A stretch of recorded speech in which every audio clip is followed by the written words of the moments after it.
Hola, en esta lección lo que me interesa hacer para comenzar es tratar algunas cosas que ya se han visto en las lecciones anteriores, pero quisiera explicar algunos detalles que creo que resultan pertinentes. Primero, tiene que ver con el principio de D'Alembert. Como hemos visto, el principio de D'Alembert se puede formular de esta forma: la suma desde alfa igual a 1 hasta n, donde n es el número de cuerpos que forman el sistema, de las fuerzas de constricción sobre cada uno de los cuerpos por la derivada parcial del vector de posición del cuerpo número alfa con respecto a las coordenadas generalizadas, esto es 0. Entonces ya hemos visto varios ejemplos en donde hemos comprobado que efectivamente esta relación se cumple, y para ello pues lo que hemos necesitado en las confirmaciones que hemos hecho es escribir los vectores de posición en términos de un conjunto de coordenadas generalizadas, identificar las fuerzas de constricción, hacer el cálculo correspondiente, y hemos comprobado que efectivamente para i igual a 1, 2, etcétera, hasta n minúscula, siendo este último el número de grados de libertad, efectivamente esto se cumple. Pero hay que señalar que esta no es la forma en la que regularmente se expresa el principio de D'Alembert. El principio de D'Alembert también se relaciona con la idea de los trabajos virtuales, cosa que no se había mencionado en las lecciones anteriores, porque me parece que es un concepto que en realidad no ayuda mucho ni a entender la idea ni a hacer los cálculos en forma concreta. Lo que hemos visto en los ejemplos anteriores es que esta forma de escribir el principio de D'Alembert es algo conveniente porque, bueno, es bastante concreto, y aquí, bueno, no hay necesidad de hablar de pues cosas que resultan un poquito difíciles de definir y de asociar con algo concreto como para ver un resultado natural en esa otra formulación. Entonces, como decía, normalmente el principio de D'Alembert se asocia con el concepto de trabajos virtuales o de trabajos infinitesimales virtuales, en fin, cosas que, como decía, no ayudan a entender lo que uno necesita entender. Y aquí lo que realmente uno necesita entender es que, por buena suerte, podríamos decir, las cosas funcionan así. Aquí, digamos, sería deseable, por supuesto, tener alguna forma de entender más a fondo por qué las fuerzas de constricción tienen esta propiedad. Lo que uno puede entender es que esta propiedad algo tiene que ver con el aspecto geométrico, porque después de todo las fuerzas de constricción surgen para mantener las condiciones geométricas que definen al sistema mecánico que uno está considerando. Precisamente cuando uno parametriza los vectores de posición en términos de un conjunto de coordenadas generalizadas, ahí precisamente están implícitas esas condiciones geométricas que definen al sistema mecánico, y de alguna manera pues eso se relaciona con las fuerzas de constricción, y justamente una manera de expresar esa relación es a través de estas n condiciones. Pero repito, sería muy deseable el poder entender más a fondo el por qué las cosas funcionan así, pero bueno, a falta de eso, lo que simplemente aquí se puede notar es que esta manera de enunciar el principio de D'Alembert es una forma bastante concreta que no requiere de definir algunos conceptos que pues son precisamente difíciles de entender y que no ayudan al procedimiento ya en forma concreta. Y lo que hemos visto en las lecciones anteriores es que esta forma de enunciar este principio es algo realmente conveniente, porque de inmediato nos lleva, como ya comprobamos, a las ecuaciones de Lagrange. Entonces ese es un punto. Otro punto que también conviene recalcar, aunque podríamos pensar que es un tanto innecesario, es el siguiente.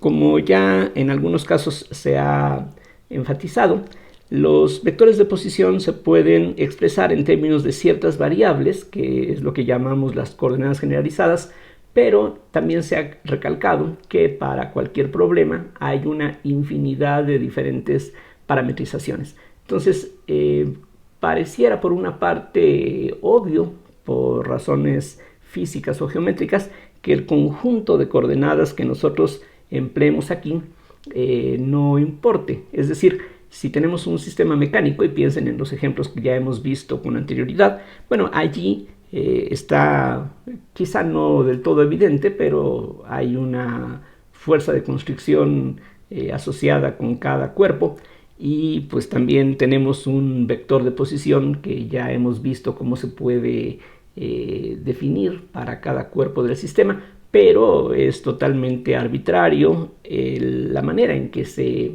escogen las coordenadas generalizadas. Entonces, aunque uno puede sobreentender que esa elección de las coordenadas no es importante, sino que algo como esto tiene que cumplirse siempre, pues por si alguien tiene alguna duda, podemos confirmar que una vez que este principio se satisface para una cierta parametrización dada, se va a cumplir también para cualquier otra parametrización que demos. Entonces aquí conviene hacer la demostración explícita simplemente para nuestra tranquilidad, y porque cálculos similares vamos a ver que más adelante van a ser necesarios para otras demostraciones que vamos a requerir posteriormente. Entonces aquí recuerden, los vectores de posición, cada uno de ellos se expresa en principio en términos de un conjunto de coordenadas y quizá del tiempo. Ya hemos visto sobre todo un ejemplo donde el tiempo aparecía en forma explícita, el caso de una cuenta que está sobre una varilla que gira alrededor del eje Z con una velocidad angular constante. Ahora, ¿qué pasaría si las coordenadas las definimos de alguna otra manera? Un ejemplo muy sencillo para que se entienda de qué estoy hablando es el siguiente. Vamos a suponer que tenemos un bloque en forma de cuña y tenemos otro bloque aquí encima. Entonces, lo que podemos hacer para parametrizar la configuración de este sistema es, por ejemplo, fijarnos en la distancia que hay desde un origen que hemos escogido al punto que se encuentra aquí en la esquina de este bloque.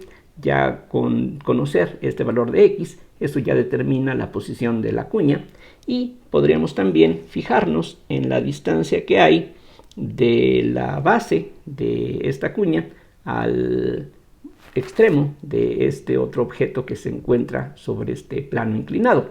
Y uno puede ver que estas dos variables, x y s, son un conjunto de coordenadas generalizadas que sirven para parametrizar los vectores de posición de estos cuerpos y por lo tanto para determinar la configuración que aquí estamos viendo. Pero otra posibilidad igualmente válida sería utilizar esta misma variable x tal como antes, pero ahora, por ejemplo, fijarnos en la altura y que tiene esta esquina del bloque que se encuentra sobre el plano inclinado.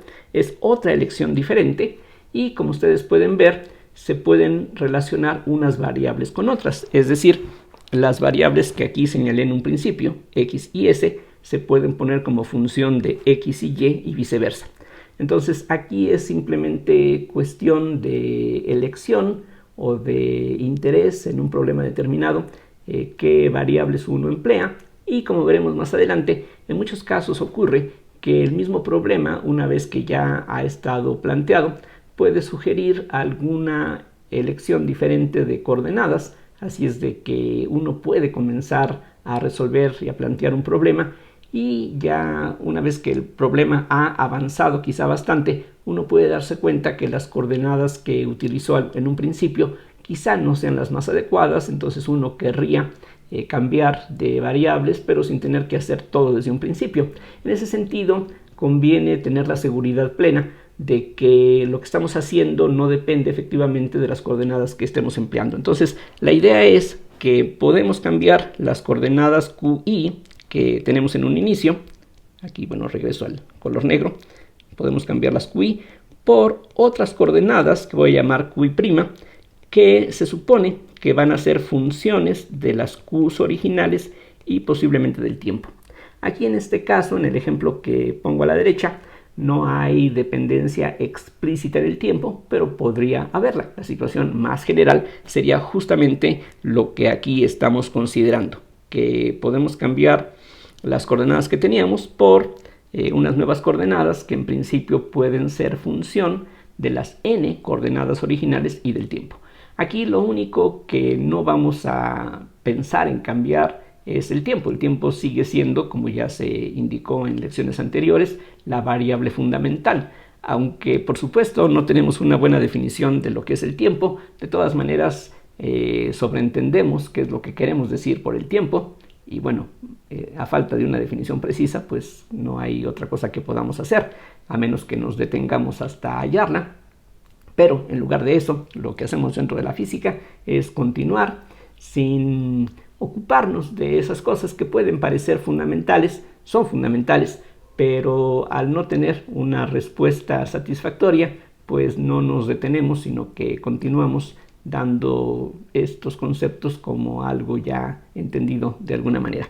Bien, entonces la pregunta es si estas relaciones, estas n relaciones, se cumplen en términos de un conjunto de coordenadas escogidas originalmente. ¿Qué pasa si ahora cambio esas coordenadas por otras? Bueno, lo que podemos ver simplemente mediante el uso de la regla de la cadena es que una relación totalmente similar se cumple en términos de las nuevas variables. Es decir, que si ahora yo me fijo en la suma desde alfa igual a 1 hasta n de la fuerza de constricción sobre el cuerpo número alfa, pero ahora lo multiplico no por las parciales de las R alfa con respecto a las QI, sino ahora con respecto a las Q'I. La pregunta es si esto automáticamente va a ser cero. Se supone que, por ejemplo, nosotros ya confirmamos que esto vale cero para una cierta parametrización determinada. La pregunta es, sin tener que hacer todo de nuevo, ¿cómo podríamos saber si efectivamente esta suma también va a ser cero? Bueno, estas sumas, porque aquí la i de nuevo va a correr de 1 a n. Entonces, como decía, la respuesta se obtiene simplemente utilizando un resultado importantísimo del cálculo diferencial en varias variables que ya hemos venido empleando en las lecciones anteriores y lo vamos a seguir encontrando una y otra vez. Prácticamente en cada lección en promedio vamos a estar aplicando una vez esta que es la regla de la cadena. Entonces lo que tenemos es que la fuerza sigue siendo lo mismo que teníamos antes. Y ahora lo que vamos a necesitar es escribir las derivadas de los vectores de posición de esta otra forma, como la parcial de R alfa con respecto a QJ por la parcial de QJ con respecto a Q'I. Entonces es muy fácil de recordar qué es lo que dice la regla de la cadena en este caso. Simplemente vean que es como si estuviéramos multiplicando y dividiendo por esta expresión, excepto que aquí hay una suma sobre j. Aquí no hay que perder de vista que sobre los índices latinos y jk, etc., hay una suma implícita de 1 a n. Es decir, hay una suma aquí sobre alfa, pero también hay una suma sobre j, y precisamente eso es lo que dice la regla de la cadena, que estas parciales equivalen a esta suma de productos de parciales. Ese es el contenido, grosso modo, de la regla de la cadena. En principio habría un término más, porque las r's también dependen de t. Entonces aquí en principio habría que agregar la parcial de r alfa con respecto a t, que no necesita ser 0, por la derivada de t con respecto a la Q'I. Sí, pero la t no depende de la Q'I. La t, como dije antes, es una variable que no vamos a estar cambiando. Podemos escoger diferentes parametrizaciones, pero lo que por ahora no nos interesa es cambiar de variable independiente. Se podría. Vamos a ver más adelante que en algunos casos es un procedimiento que ayuda para simplificar las ecuaciones, su solución, su interpretación, pero por ahora estamos manteniendo el tiempo como una variable distinguida de cualquier otra. Es la variable aquí independiente por antonomasia y todo depende de esa variable. Cuando cambiamos de coordenadas generalizadas mantenemos la misma t. Entonces por eso es que no hay más que n términos aquí, a pesar de que aquí hay n más 1 variables.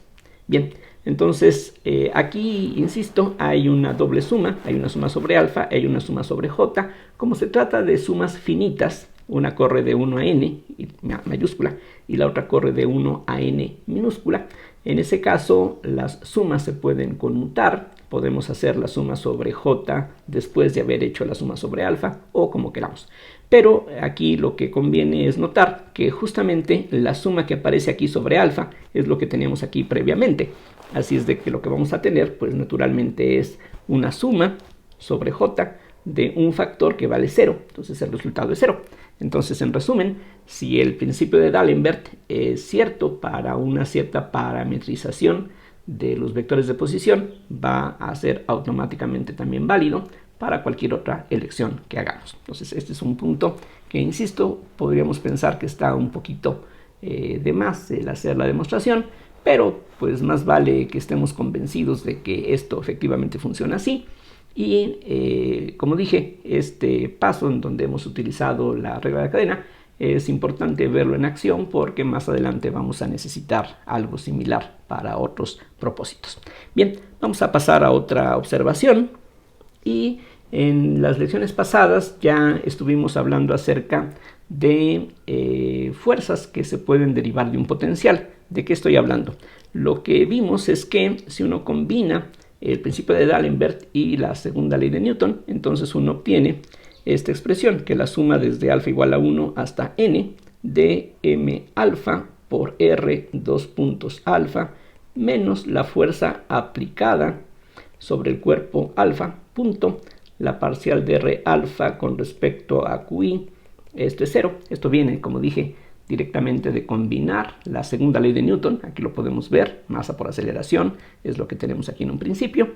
Y aquí solamente aparece no la fuerza total, la fuerza neta, como es lo que normalmente tendríamos en la segunda ley de Newton, sino que aquí nada más aparece la fuerza aplicada, porque lo demás que se necesita para la fuerza neta son las fuerzas de constricción, y esas fuerzas precisamente satisfacen el principio de D'Alembert, así es de que por eso las cosas nos quedan de esta manera simplificada.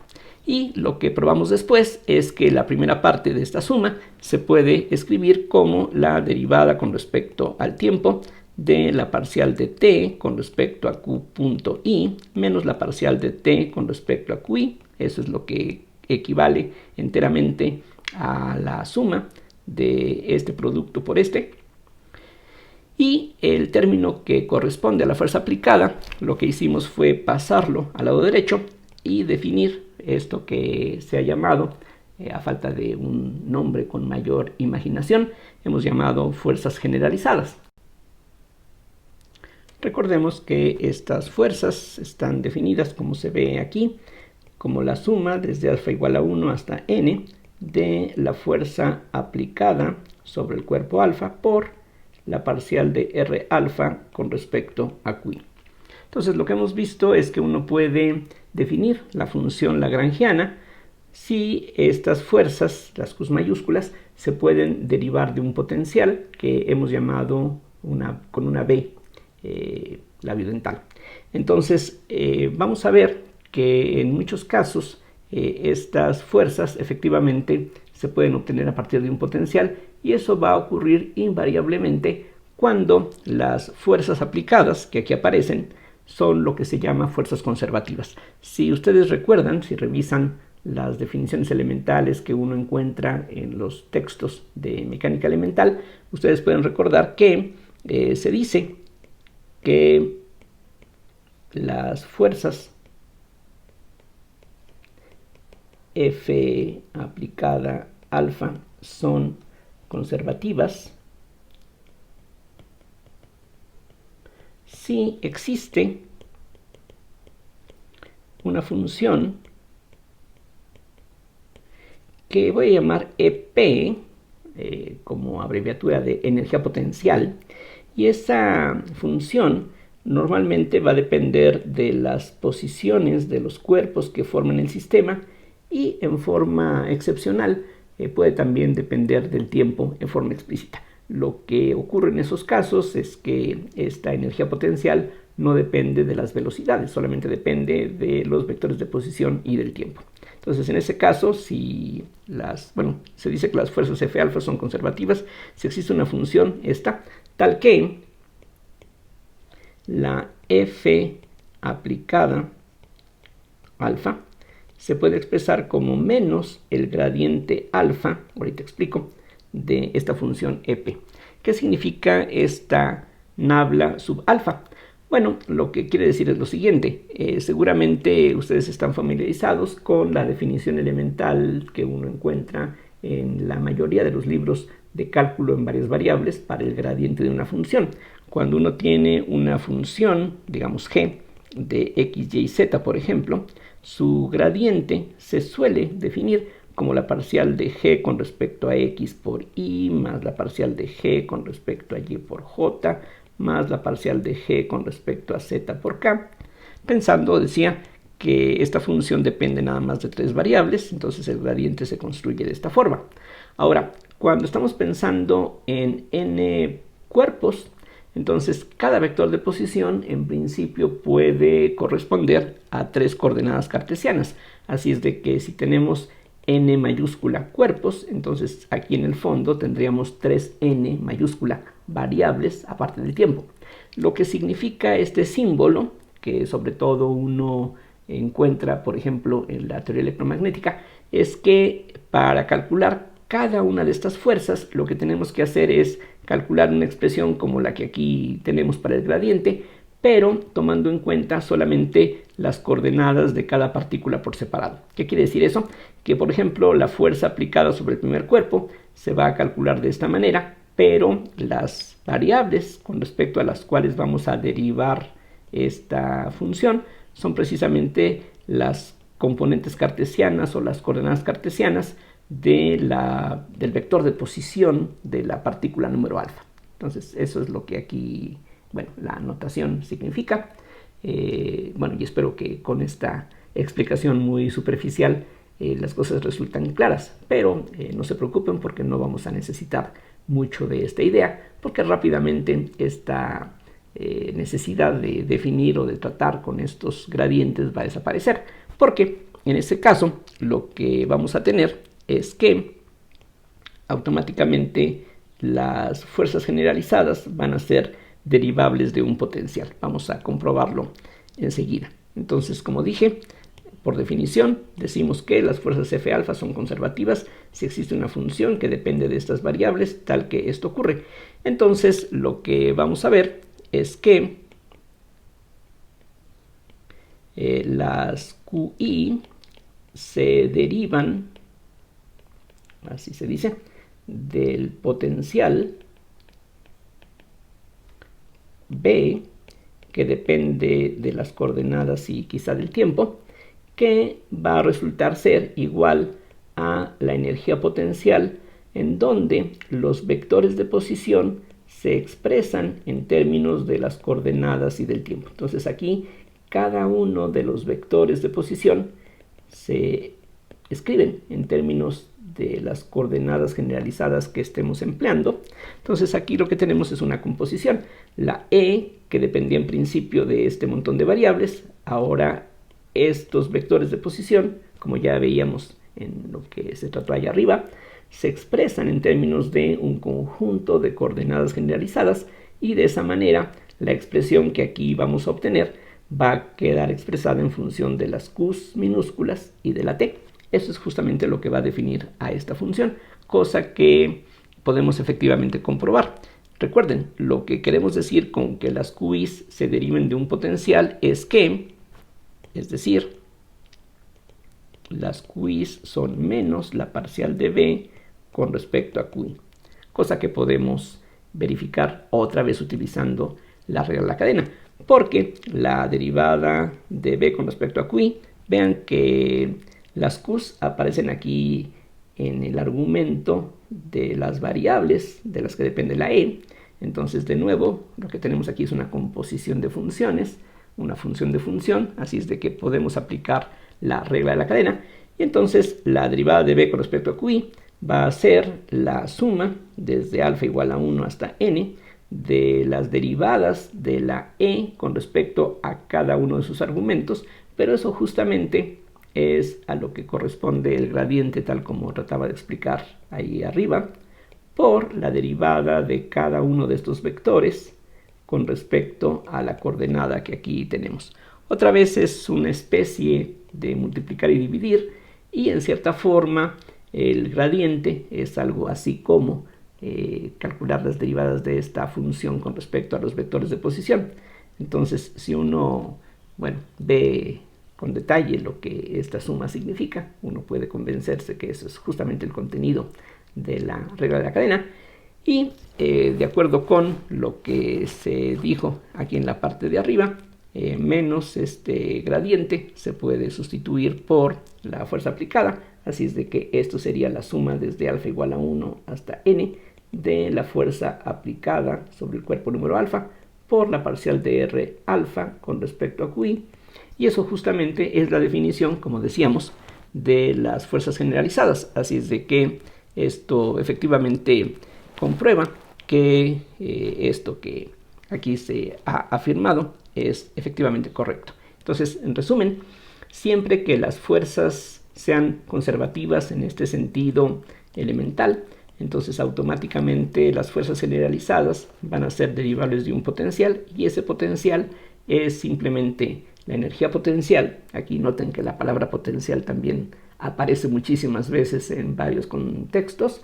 Entonces el potencial se puede escribir como la energía potencial, donde los vectores de posición de los cuerpos hay que expresarlos en términos de las coordenadas de las partículas. Entonces, este es un resultado que tiene mucho interés porque en la mayoría de los ejemplos que uno trata, precisamente uno habla de fuerzas conservativas. Un ejemplo de una fuerza no conservativa es la fricción, y justamente ese tipo de fuerzas las hemos estado haciendo a un lado en las discusiones que hemos visto hasta ahora. Así es de que, aquí, como decía, esta situación que estamos tratando ahora sería más o menos representativa de lo que vamos a estar tratando en todo lo que sigue. Más adelante, como comentario, vamos a ver algunos ejemplos en donde se pueden incluir ciertas fuerzas de fricción de una manera muy especial, pero ya más adelante veremos en detalle de qué se trata todo esto. Entonces, esa sería esta segunda observación. Ahora, lo que vimos en algunas lecciones anteriores, particularmente en la anterior a esta, es que en algunos casos las fuerzas aplicadas o las fuerzas generalizadas no se pueden expresar de esta forma sencilla, sino que se requiere la introducción de esto que se llama un potencial generalizado. Otra vez aquí lo de generalizado que aparece una y otra vez. Entonces, lo que ya vimos es que se dice, otra vez, es una definición, que las fuerzas generalizadas se derivan de un potencial generalizado,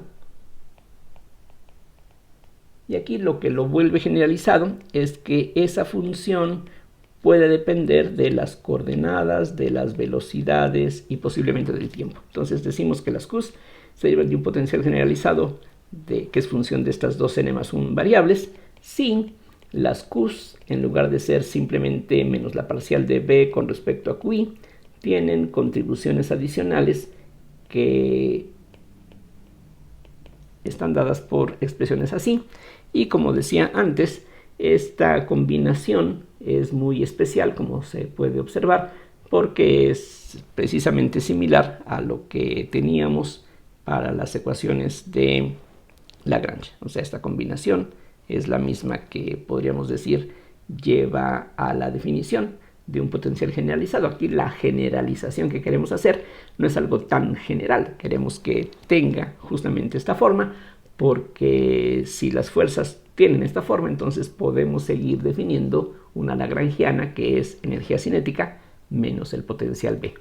Bien, lo que ya vimos en las lecciones anteriores es que un ejemplo, y podríamos prácticamente decir que el único ejemplo donde esto ocurre, es en el caso de la interacción electromagnética. Es decir, aquí es curioso porque mientras que potenciales ordinarios, como esta B que aparece aquí, pues podemos inventar prácticamente lo que ustedes gusten. Es decir, quizá en la naturaleza haya solamente ciertas interacciones que podríamos decir son las que realmente ocurren, pero como parte de la teoría uno puede, y lo hace, uno puede inventar cualquier expresión que uno quiera, simplemente como ejercicio.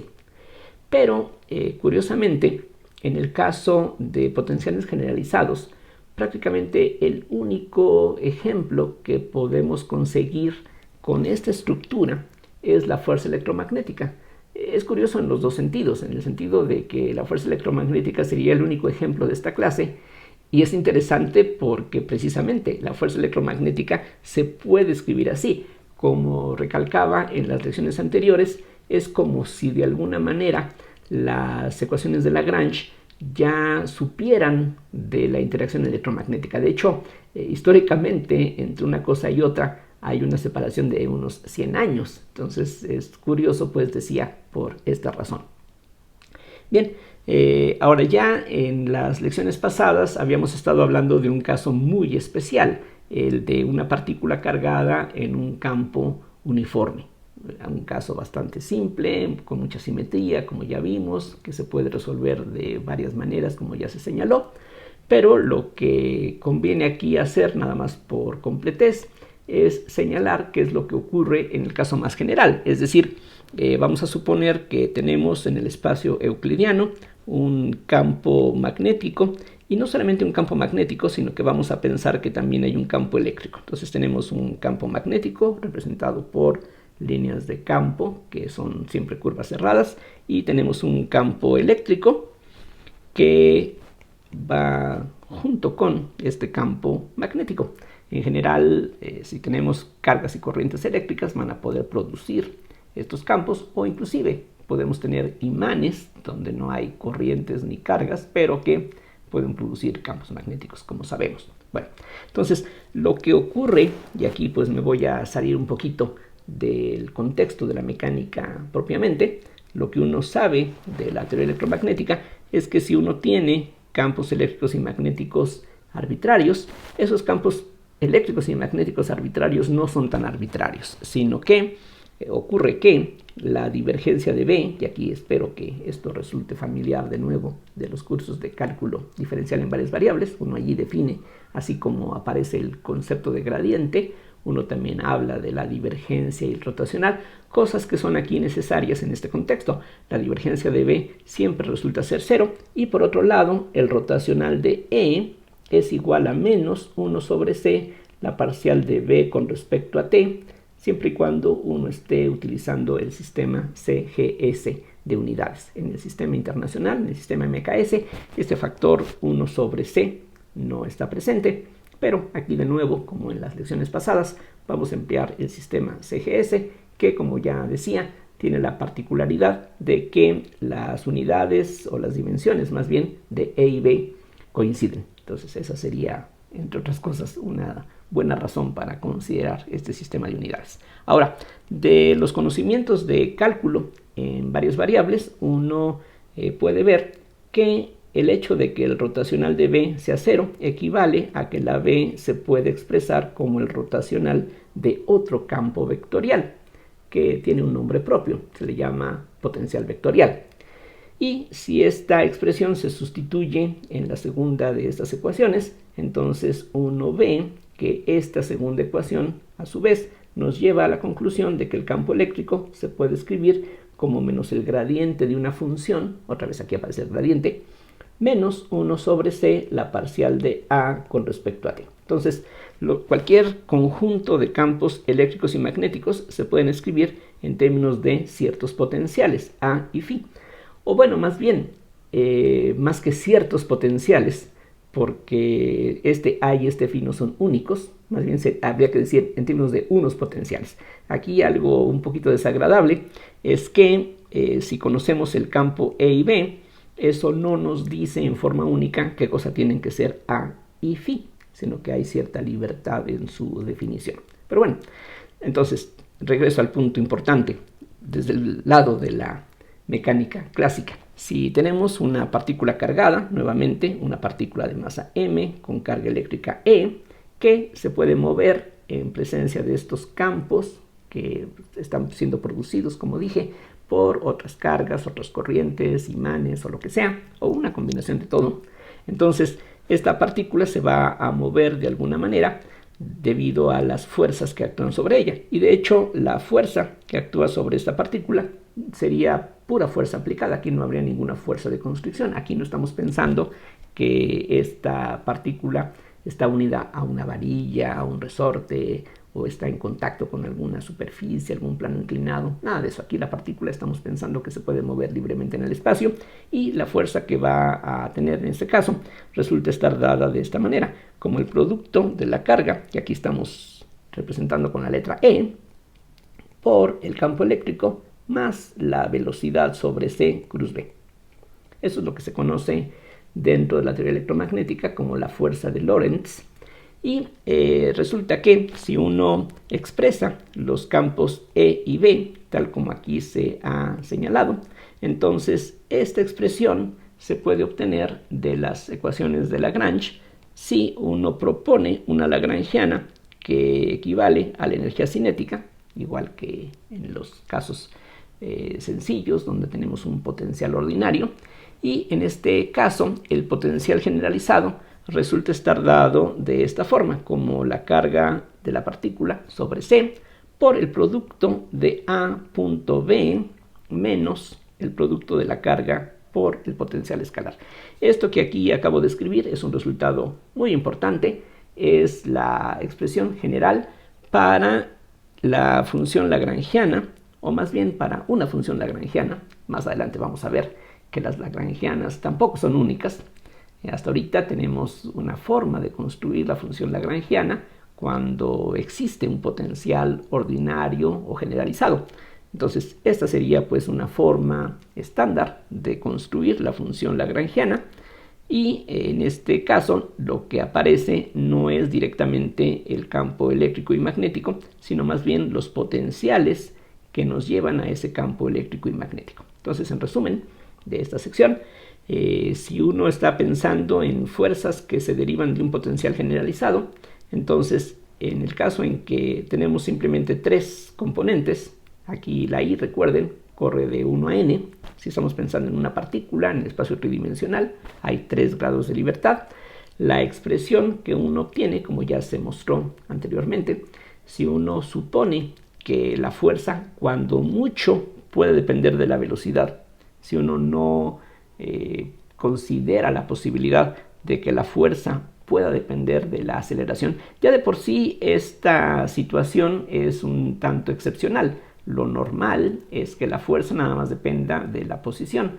En algunos casos, como en el caso de la fuerza de fricción, pues la fricción con un fluido, podemos tener una fuerza que depende de la velocidad, pero lo que digamos difícilmente aquí queremos considerar es fuerzas que dependan de la aceleración de la partícula. Entonces, si uno se queda con fuerzas que dependan nada más de la velocidad cuando mucho y que se puedan expresar de esta manera, uno termina precisamente con expresiones como esta. La fuerza no puede ser cualquier función de la velocidad, sino que tiene que ser una función lineal en la velocidad, y en ese sentido, como mencionaba antes, la fuerza electromagnética es especial porque es prácticamente lo único que podemos conseguir mediante un potencial generalizado si las fuerzas dependen cuando mucho de la velocidad nada más, como ocurre aquí.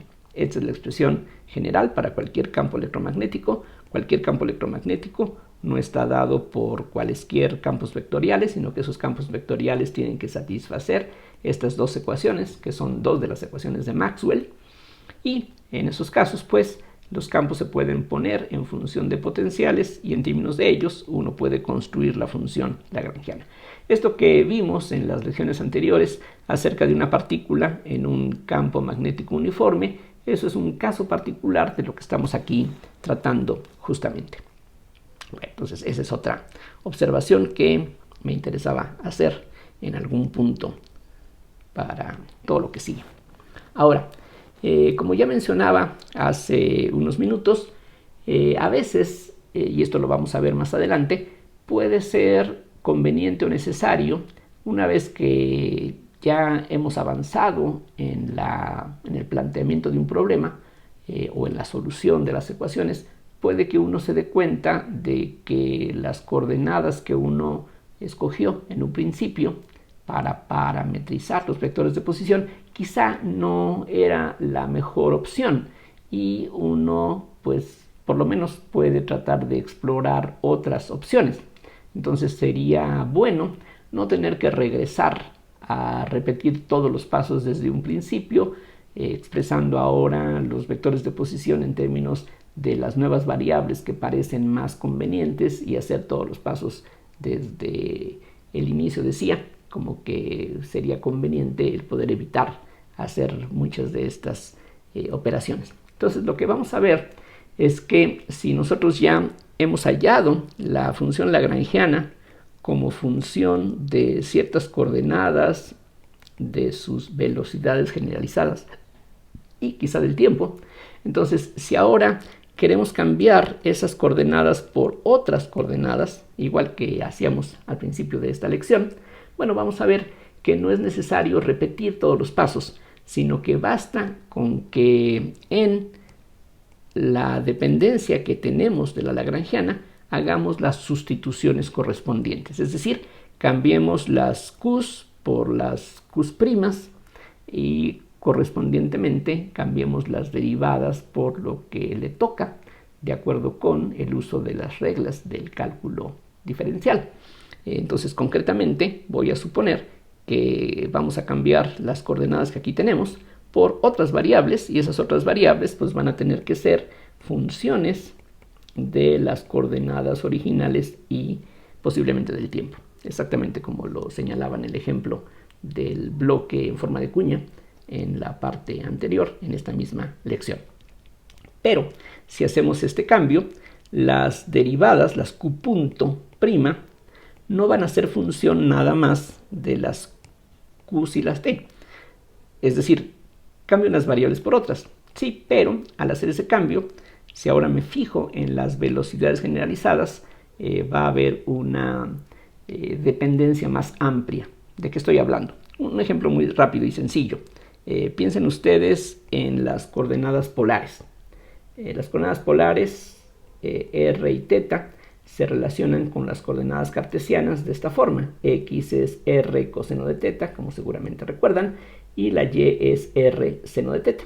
Aquí, por ejemplo, no aparece el tiempo. Tenemos unas variables que son x y y en función de otras variables que son r y θ.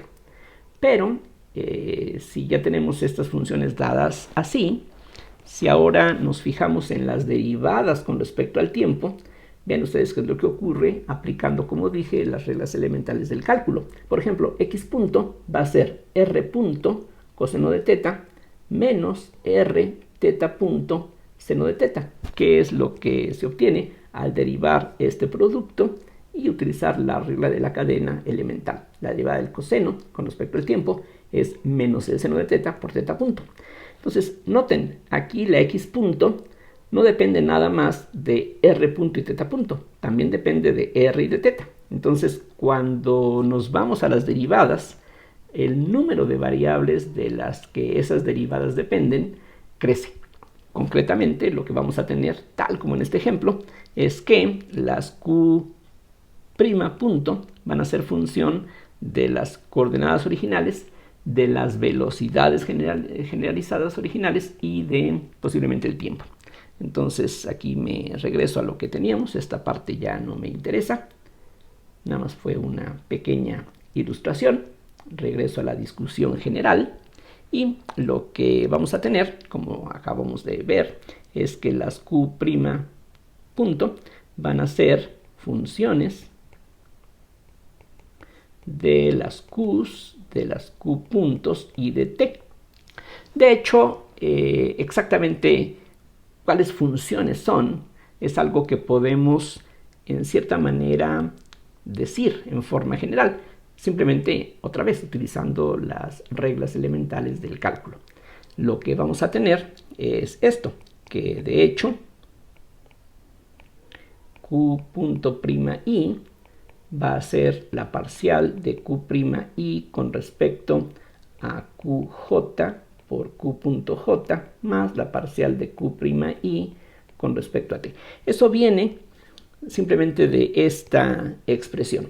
Si yo derivo todo esto con respecto al tiempo, o sea, las q puntos, recuerden, es eso, derivar con respecto al tiempo, el tiempo aparece en forma explícita quizá e implícita. Entonces aquí lo que tengo que hacer es aplicar la regla de la cadena, tomando en cuenta que tengo una función que depende de n más 1 variables, todas las cuales dependen del tiempo, repito, implícitamente o explícitamente. Y eso es justamente lo que aquí tenemos. Aquí recuerden, hay una suma sobre índices repetidos. Aquí en total hay n más 1 términos, porque aquí en total hay n más 1 variables. Entonces esta sería la fórmula más o menos explícita de lo que aquí se dijo. Digo más o menos porque no sé cuánto valgan esas parciales, pero aquí se ve claramente que las q.'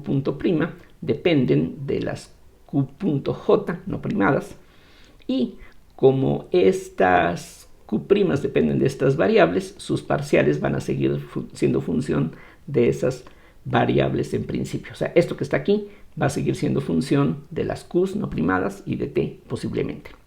De aquí hay dos cosas importantes que podemos deducir. Una primera conclusión, y esto van a ver que es muy similar a lo que ya hicimos antes cuando obtuvimos las ecuaciones de Lagrange. De aquí uno obtiene, por un lado, esta conclusión, que la parcial de q'I con respecto a q'J es lo mismo que la parcial de q'I con respecto a qj. Es decir, si derivo ahora ambos lados de esta ecuación con respecto a q'J, la q'J está aquí solamente como factor en forma explícita. Aquí no va a aparecer, aquí tampoco. Así es de que cuando derive las q' con respecto a las q' con respecto a las q puntos, lo único que voy a obtener son estos coeficientes. Y otra vez, esto lo deben de recordar, es como si el punto se pudiera cancelar y a lo que llegamos es a esto que está dado a la derecha. Ese es un resultado que vamos a emplear enseguida. El otro resultado importante es que si calculamos la derivada con respecto a t de la parcial de q'J con respecto a q'i, más adelante vamos a ver por qué nos interesa esa derivada. Entonces, es básicamente lo mismo que aquí se empleó. Si las q' dependen de estas variables, sus derivadas con respecto a cualquiera de ellas, en principio siguen siendo función de esas mismas variables. Así es de que si derivo con respecto al tiempo, y esta derivada, recuerden, es lo que llamamos la derivada total, es decir, hay que tomar en cuenta la dependencia implícita y explícita. Entonces aquí lo que vamos a tener, tal como en este caso, es la misma situación. Entonces lo que vamos a tener es la parcial de las q'J con respecto, digamos, a qk y a qi por la q.k, donde hay suma sobre k, más la parcial de q'J con respecto a t con respecto a qi por la derivada de t con respecto a t, que es 1, por eso es que aquí ya no hay ningún factor adicional, así se puede dejar. Pero esto que aquí tenemos lo podemos expresar de esta otra forma. Aquí, suponiendo que las parciales conmutan, esto se puede escribir como la parcial con respecto a qi de la parcial de q'J con respecto a qk por q.k más la parcial de q'J con respecto a t. Aquí explico qué pasó. Esta derivada, cuando le pega a esta derivada, el orden supongo que se puede intercambiar, así es que equivale a lo que tenemos aquí. Y cuando tenemos la derivada de este producto, o más bien de esta suma de productos, recuerden que en todo esto estamos tratando a las q's y q puntos. Eso es una parte importante de las ecuaciones de Lagrange, las tratamos como variables independientes. Por eso, al derivar esta suma de productos, esto se trata como una constante multiplicativa que allí sigue. Entonces esta derivada solamente le afecta a estas primeras parciales y, suponiendo que las derivadas conmutan, equivale a lo que está puesto aquí arriba. Ahora voy a utilizar lo que ya habíamos establecido antes, y lo que esto significa sería la parcial con respecto a QI, vean que precisamente lo que está aquí dentro de este paréntesis es equivalente a lo que está escrito aquí, con algunos cambios de nombre. Lo que aquí se llama I, aquí se llama J. Lo que aquí se llama J, aquí se llama K. Pero aparte de eso es totalmente algo equivalente. Así es de que esta suma, que aquí contiene n términos más 1, equivale precisamente a la derivada de la Q' J con respecto al tiempo. Entonces es como si, y esto otra vez es similar a lo que vimos antes cuando llegábamos a las ecuaciones de Lagrange, es como si esta derivada pudiera meterse dentro de esta parcial, porque lo que nos queda es la parcial con respecto a QI, de la derivada con respecto al tiempo de la Q', que es la Q punto, que está aquí. Entonces ese es el segundo resultado importante que enseguida vamos a aplicar en esta lección, que está resultando un poquito más larga que otras, pero bueno, ya pronto vamos a terminar. Lo que queda entonces hacer es esto. Vamos a fijarnos ahora, finalmente, en la derivada con respecto al tiempo de la parcial de L con respecto a Q.I menos la parcial de L con respecto a QI. Y esta estructura pues les debe de sonar familiar. Justamente esto igual a 0 son las ecuaciones de Lagrange, que como ya vimos son equivalentes a la combinación de la segunda ley de Newton y el principio de D'Alembert. Entonces esto es lo mismo que la derivada con respecto a t, y estas parciales que aquí tenemos por la regla de la cadena se pueden escribir como la parcial de L con respecto a Q.J por la parcial de Q.J con respecto, aquí prima, perdón, con respecto a Q.I. Eso es la regla de la cadena. Otra vez es como si este y este se cancelaran y regresáramos a lo que teníamos antes. ¿Por qué solamente hay estos n términos? Aquí hay una suma sobre j, recuerden, porque no hay más. Bueno, los otros términos que podrían estar allí, vamos a ver de qué forma podrían ser. Aquí si quitamos este paréntesis, tendrían que ser algo parecido a esto que escribo ahora. Serían las parciales de L con respecto a las Q'J por las derivadas de la Q'J con respecto a las Q.I. Y también, pues de una vez, las parciales de L con respecto a T. La L, recuerden, depende de este conjunto de 2n más 1 variables. Así es de que, al hacer un cambio de variables, pues tendríamos, en lugar de estas 2n más 1 variables, pues aquí tendríamos correspondientemente un total de n términos aquí, más 1. Sí, pero las Q' no dependen de las Q puntos. Las Q' nada más dependen de las Q's y de la T. Entonces, aquí también, faltaría la derivada de t con respecto a Q.I. Sí, pero la t no se está transformando, no estamos haciendo un cambio parecido al que tenemos aquí. Entonces, esto es 0, porque, insisto, las Q' nada más dependen de las Q's de la t, no dependen de las Q puntos. Entonces, todo esto está ausente. Entonces, simplemente podemos aquí eliminarlo sin ningún problema. Es decir, es cosa de aplicar la regla de la cadena debidamente. Y ahora a esto hay que quitarle la parcial de la L con respecto a la Q'J por la parcial de la Q'J con respecto a QI. Pero como la L depende de esas dos n más 1 variables, también tendríamos la parcial de L con respecto a Q.J por la parcial de Q.J con respecto a QI.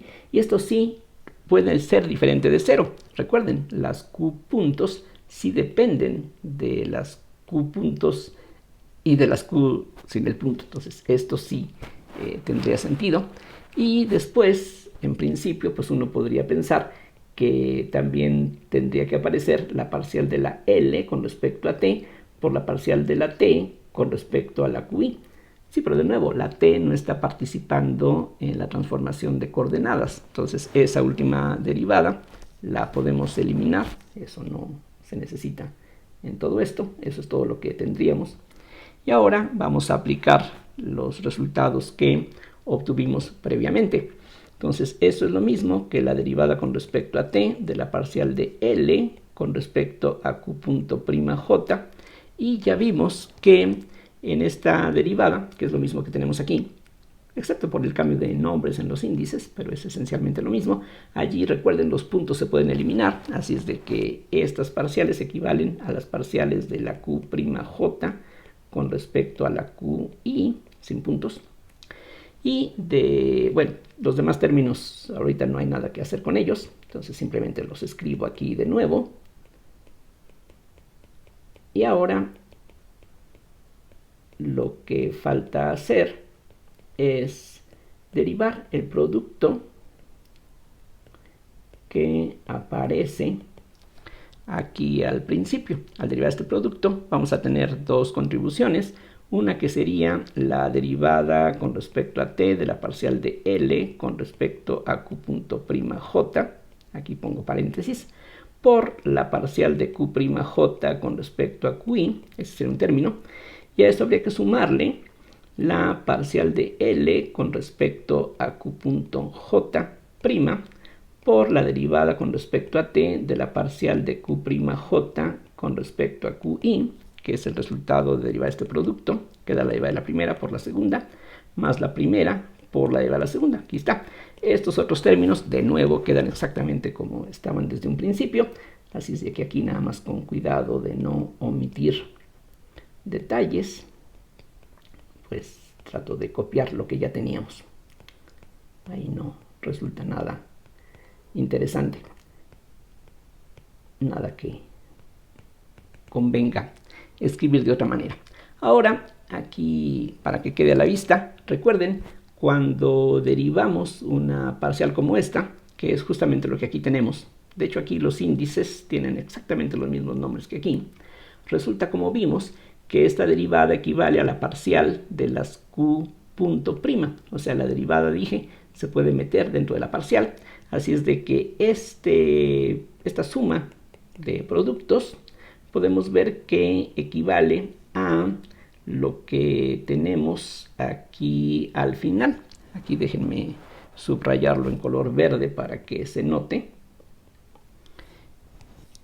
Aquí tenemos la parcial de L con respecto a Q punto prima J, parcial de L con respecto a Q punto prima J, y esta derivada es lo mismo que la parcial de la Q punto prima J con respecto a la QI. Entonces estos dos tienen aquí el signo contrario, esa suma sobre J y esa suma sobre J, estos n términos y estos n términos, uno por uno se van cancelando, así es de que todos ellos desaparecen.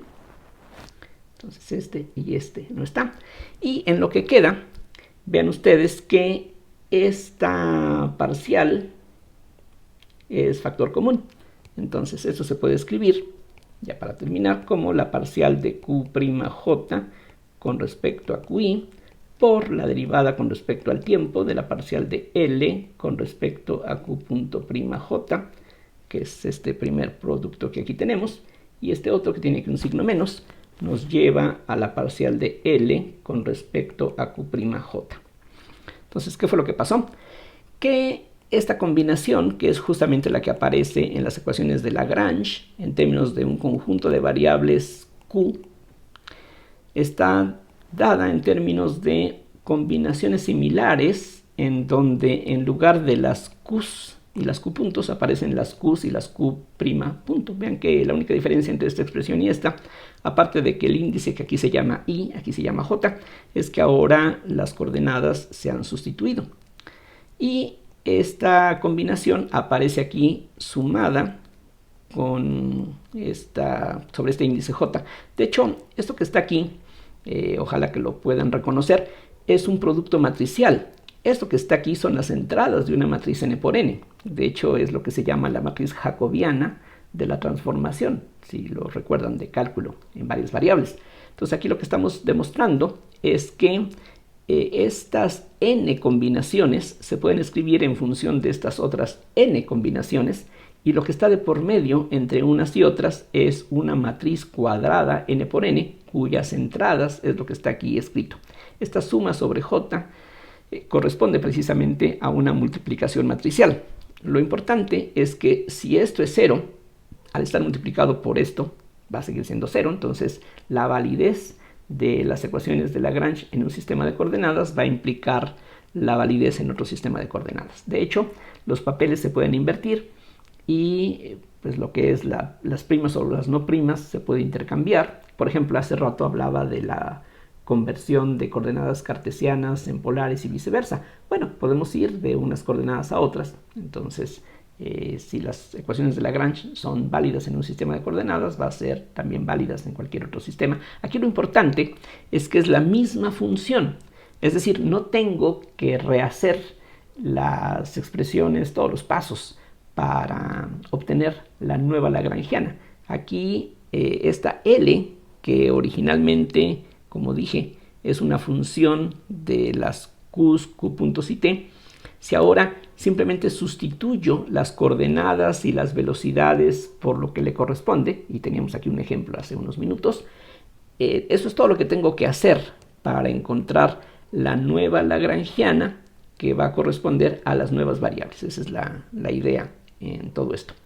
Entonces vamos a ver ya en las siguientes lecciones algunos ejemplos en donde justamente vamos a hacer este tipo de cambios de variable, pero ya con la lagrangiana habiendo sido calculada en algún sistema original. Podemos cambiar después de coordenadas, pero eso es todo lo que tenemos que hacer: sustituir dentro de la expresión de la L el cambio de coordenadas necesario, y ya es todo lo que necesitamos. Aquí precisamente estamos probando que la validez, insisto, de las ecuaciones de Lagrange en un sistema de coordenadas equivale a su validez en cualquier otro sistema de coordenadas. Espero que esa idea quede clara de lo anteriormente dicho. Y bueno, ya como mencionaba, en algunas lecciones posteriores vamos a estar viendo algunos ejemplos de la aplicación de este resultado. Entonces, bueno, espero que todo haya quedado claro y bueno, ya veremos algunos ejemplos posteriormente. Bueno, por su atención, como siempre, muchísimas gracias.